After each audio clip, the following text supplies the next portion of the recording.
Студио за православни филми и богоявления представя.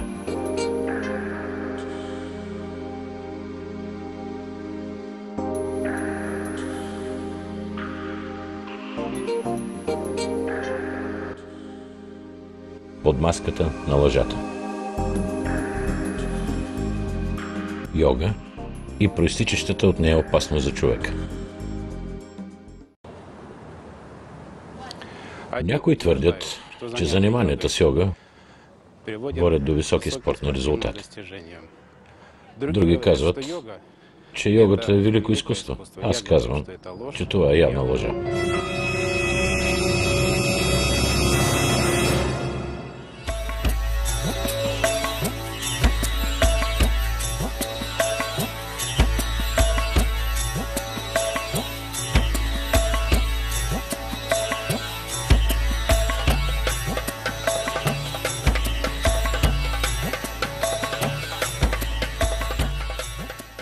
Аз самият съм се занимавал с йога и когато отидах на тренировка, нашият треньор-инструктор каза: аз ще ви науча да спирате сърцето си, да задържате дишането си, ще ви науча да не чувствате болка. Бях очевидец на един случай. На рождения ден на едно момче бе поканен йога. Той показа един трик – ходене по стъкло. На практика това е измама. Стъклото се заглажда така, че по него човек да може да ходи, без да нарани краката си. А за да повярват зрителите в ефекта, че човекът ходи по остри стъкла, се разбиват бутилки. Острите, неизпилени парчета стъкло се избутват към краищата на килима. Една жена от гостите също реши да мине по стъклата. Неочаквано стъпи върху остро парче стъкло и се сряза крака. Разбира се, децата се изплашиха и рождения ден бе помрачен от това происшествие. Казват, че йогата е вид спорт. Но аз не съм съгласен с това. Защото не мога да се сетя за нито едно състезание по йога.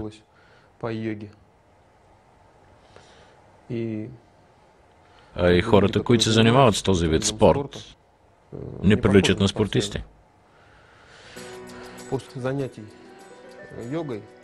След заниманието с йога, те излизат с много странен вид. Правило ме впечатление, че тези хора са някак отнесени, замислени. Ако се опиташ да ги заговориш, те като че ли от някъде се завръщат. И понякога дори не си спомнят какво се е случило в края на тяхното занимание.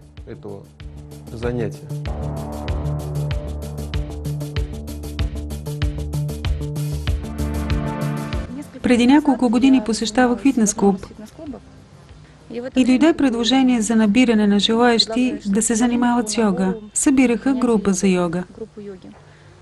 До тогава много бях слушала за йогата. Бях прочела много книги, бях гледала телевизионни предавания и знаех за много ярки жизнени примери.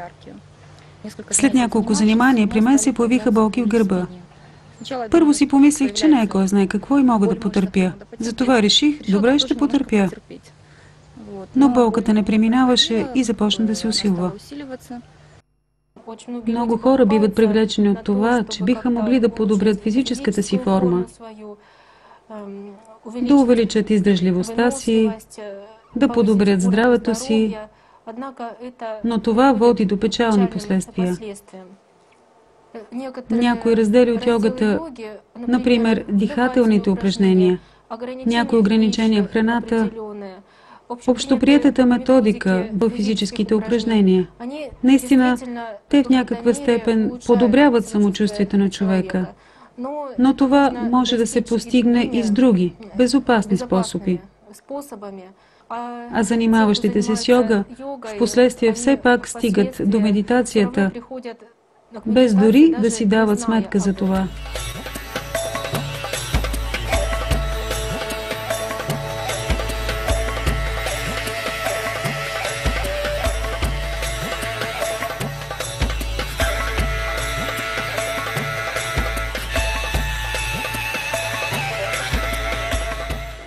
Ето, например, да вземем един урок по физическо.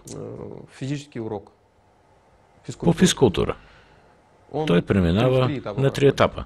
Разгрявка, основна част и разпускане. Заключителна част. А как става при йогата? В йогата се акцентира изключително върху разпускането, отключването на мозъка, отключването на всичко. Тоест, инструктора през цялото време говори, че трябва да сте спокойни, да не мислите за нищо. И когато човек се отключва, инструктора също му помага с говоренето си. В това състояние какво би могло да се постигне? Започнете бързо да вдишвате, като в същото време силно напрягате гръдните мускули. Стягайте мускулите при вдишване и отпускайте при издишване. Издавайте звук, както при дишане на куче след дълъг бяг. В началото направете това поне 9 пъти. След това постепенно увеличете времето на упражнението до 1 минута и в никакъв случай не се претоварвайте. Релаксирайте.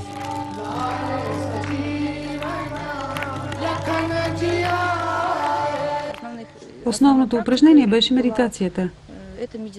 Тоест на ниво определени йогистки дихателни упражнения, които се преподават във всички йога фитнес клубове, заедно с упражненията, протичат така нареченото отключване на човешкото съзнание.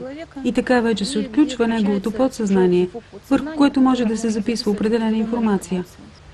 Тоест протича управление на човека чрез неговото подсъзнание.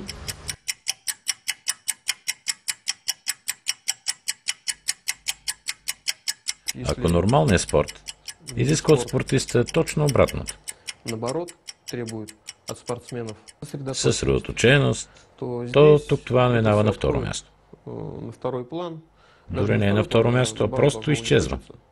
И трябва някакси да се отделим от всичко.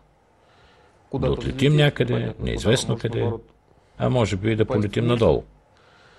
И да слушаме специално разработените наставления на инструктора. През 1997 година в Санкт-Петербург, в Комитета по защита на семейството и личността, дейността на тази група хора беше старателно анализирана. Въз основа на известните им програми, на провежданите от тях мероприятия и през същата година Сахаджа йога беше призната за опасна тоталитарна секта.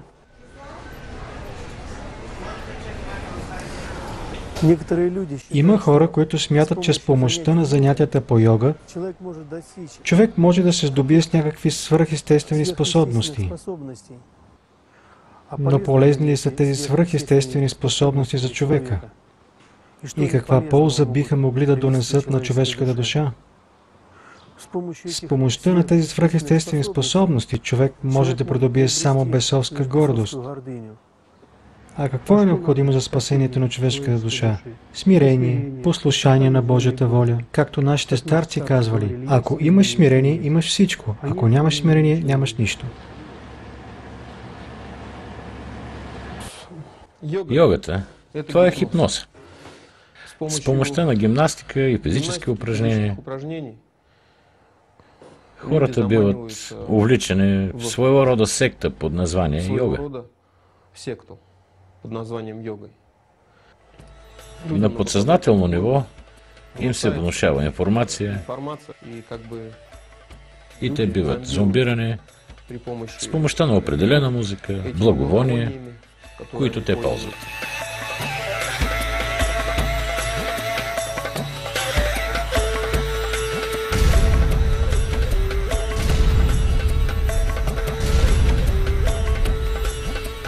Следващия много опасен трик е бълването на огън. Как се прави той? Изпива се определено количество вода, после се изпива керосин или нафта. След това се бълва срещу тлеещ огън, който се възпламенява. На един концерт, на който присъствах, едно момче обърка бутилките. Първо изпи доста керосин, след това доста вода, след това пак керосин. Номера продължи между 8 и 10 минути. По това време на номера на момчето му прилуша. А баща му го подканя: хайде, децата са платили, работи. Но после все пак извикаха лекар, който веднага констатира отравяне. Опитните циркови работници твърдят, че този трик е много опасен. Хората, които бълват огън, Последствие, без изключение, заболяват от рак на стомаха.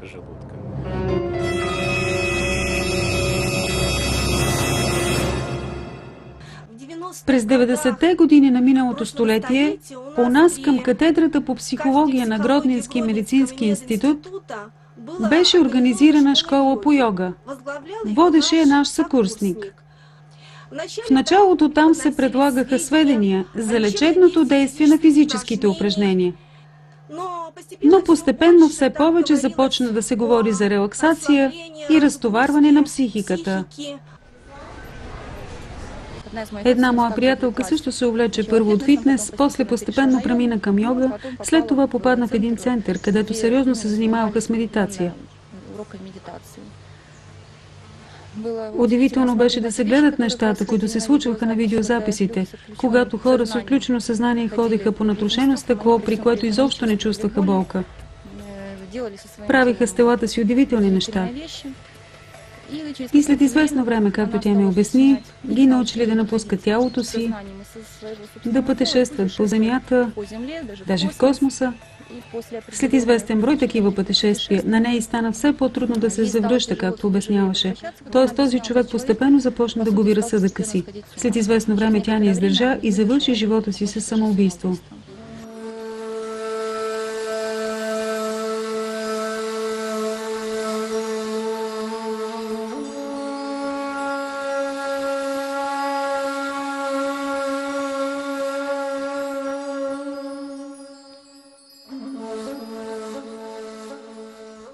Показваха ни упражнения, които биха могли да бъдат използвани за лечение на хипертония, на дихателните органи, на стомашно-чревния тракт и други. Но постепенно все по-често започнаха да се провеждат упражнения за разпускане на нервната система, медитация и въобще нещата приеха съвсем друг характер. Моето отношение към йогата е крайно отрицателно, защото тя не принася полза и в физически, и в психологически аспект. Всички тези продължителни престоявания в една поза, дихателните упражнения, те не помагат за подобряване на здравето, а в известна степен бих казала, че дори го влошават. Защото такъв човек не търси на време медицинска помощ. Мисли си, че йогата ще му помогне като нетрадиционен метод на лечение. Той просто изтласква проблемите си някъде назад и не обръща внимание на здравето си. Ръководителите на тези клубове казват, че чрез тези занимания се увеличава притокът на кръв към определени органи, че се стимулира парасимпатиковата и симпатиковата формация на хипоталамуса. На някои ядра в главния мозък отделя се серотонин, ендорфин. Тук можем да кажем, че тези изменения се получават и при всякакви други физически упражнения, които се правят редовно. Тоест, това не е специфично въздействие на йогистките методи. Сведенията за разрушително действие на такива упражнения старателно се укриват и могат да бъдат намерени съвсем малко достоверни факти или свидетелства за противопоказанията, защото знаем, че всяка лечебна методика си има своите противопоказания. За йогата обаче такива данни няма. Все пак могат да се намерят откъслични сведения. Като правило, както казват, при хората, които са се занимавали с такива упражнения, по-късно това довело до печални последствия. Сред хората с такова мнение е също известният психотерапевт Дмитрий Авдеев. На младени той се увличал от хатха йога и наистина почувствал, че след известно време при него се увеличила издържливостта и гъвкавостта. Станал по-силен, но това било съвсем за кратко. И в последствие, както вече казах, че е неизбежно. Упражненията преминали в медитация и по-нататъчните занятия довели до нервен срив. Наложило се да се лекува при психотерапевт.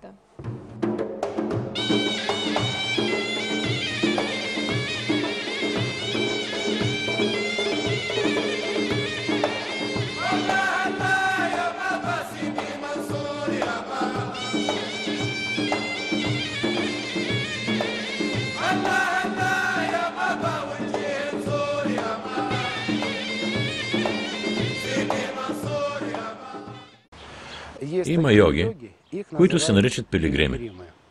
Те изтезават телата си, като пробиват бузите си и други части на тяло. Всичко това се прави под хипнотично въздействие. Първо, пилигримите гладуват в продължение на 16 дни. След това, тъй наречените наставници ги въвеждат в хипнотичен транс под звуците на барабани.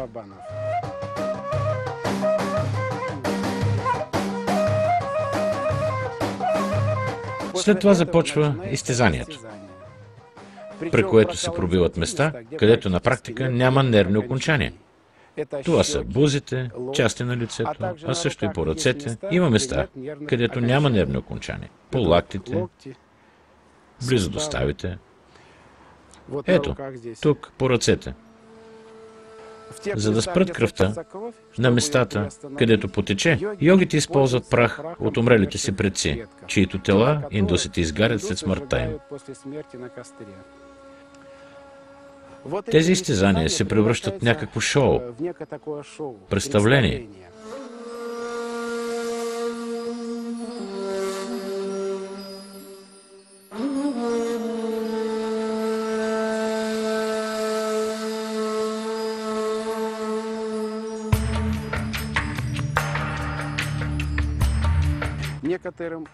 На някои от пилигримите пробиват бузите с огромни шипове.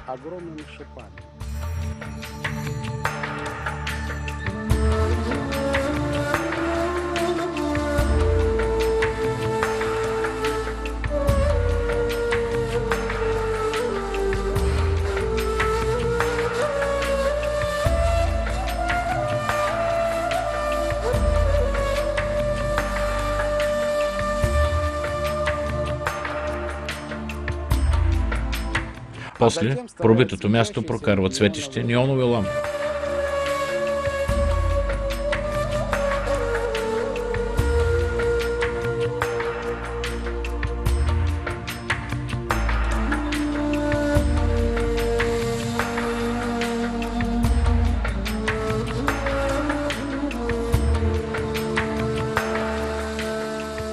След завършването на процесията, когато изваждат тези игли, лампи и шипове, йогите изгубват съзнание.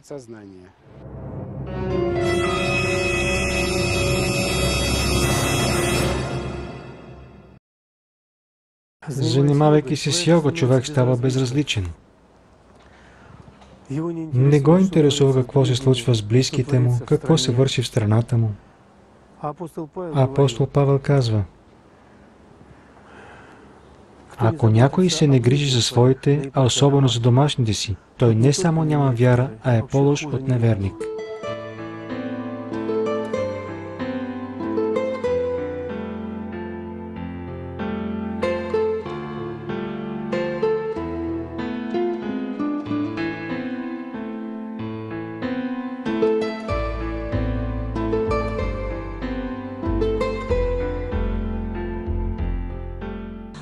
Такъв човек се превръща в егоцентрик.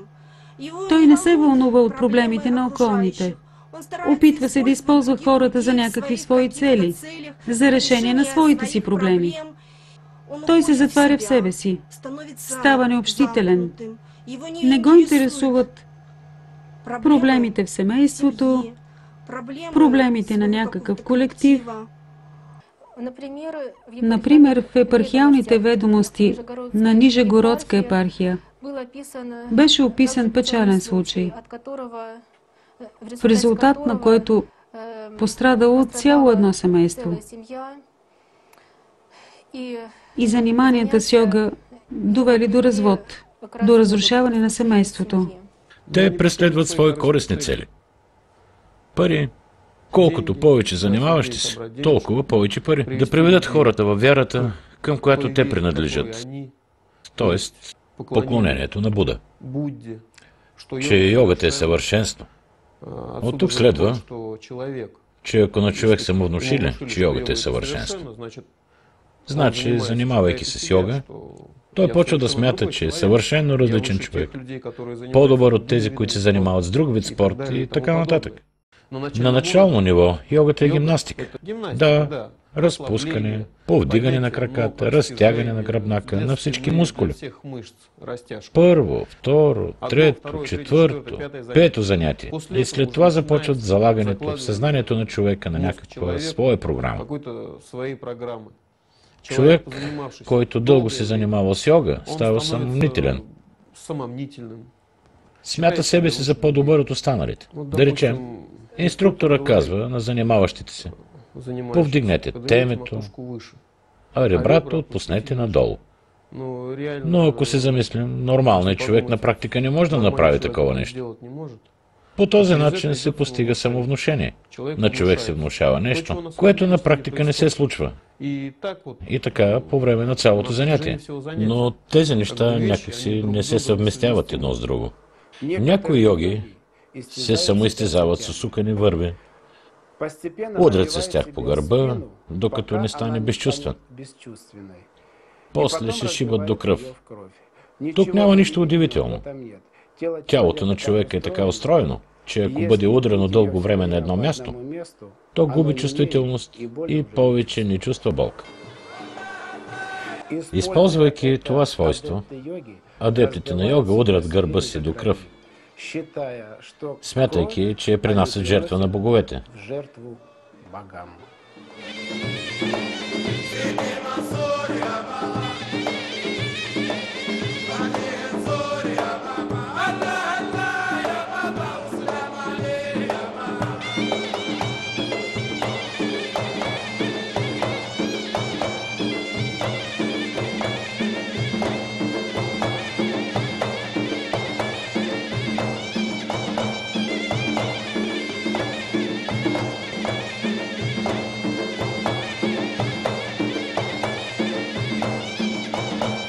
Всичко това йогите правят, според тях, заради боговете си. Все едно принасят своите страдания в жертва. Очевидно е, че йогата не е религия. В православието християните не изтезават телата си самоволно. Те приемат мъчения от хора, ненавиждащи Христа. А при йогите, самият йога е и мъчител, и страдалец. Тоест, сам си нанася рани заради боговете си. Но това е явен израз на бесовска гордост, тъй като всички тези изтезания се явяват част от показно шоу.